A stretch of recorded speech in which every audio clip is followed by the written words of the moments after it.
এবং সমস্ত ভক্তমণ্ডলীকে আমার নমস্কার ও প্রণাম জানিয়ে অষ্টাদশ অধ্যায় থেকে ৬০ নম্বর শ্লোকটি আমি পড়ে শোনাচ্ছি।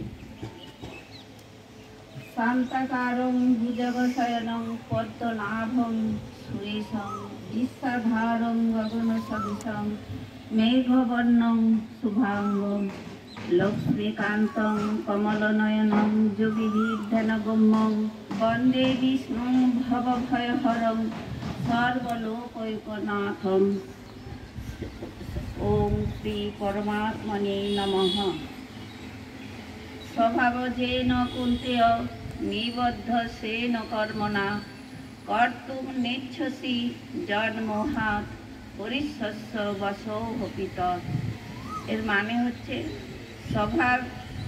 স্বভাব যেন মানে স্বভাবজাত, কুন্তেয় হে কুন্তিপুত্র, নিবদ্ধ মানে বশবর্তী হয়ে, সেন তোমার নিজের, কর্মণা কর্মের দ্বারা, কর্তুম করতে, ন ইচ্ছসি মানে ইচ্ছা করছ না, যৎ যা, মোহাত মোহবশত, করিষ্যসি করবে, অবশ মানে অবশভাবে, অপি যদিও, তৎ তা, হে কুন্তেয়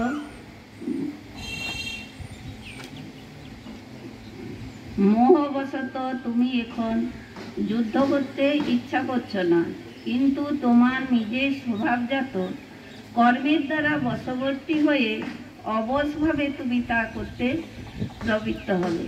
তার মানে এই যে অর্জুন ছিলেন যুদ্ধ বিশারদ এবং তিনি ক্ষত্রিয়ের প্রকৃতি নিয়েই জন্মগ্রহণ করেছিলেন।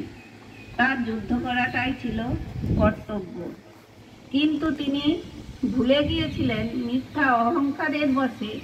তিনি এইটাই ভয় করছিলেন যে তার গুরু পিতামহ বন্ধুদের হত্যা করলে তার পাপ হবে, কিন্তু তিনি ভুলে গিয়েছিলেন যে তার রথের সারথি স্বয়ং পরমেশ্বর ভগবান।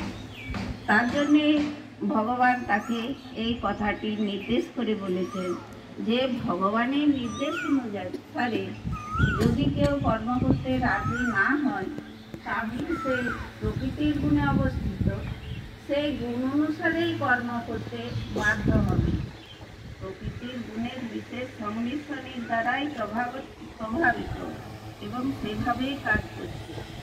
সেটা যদি সে স্ব ইচ্ছায় পরমেশ্বর ভগবানের নির্দেশ অনুসারে করে, তাহলে তার পক্ষে ভালো হবে। নমঃ শ্রী কৃষ্ণায় নমঃ।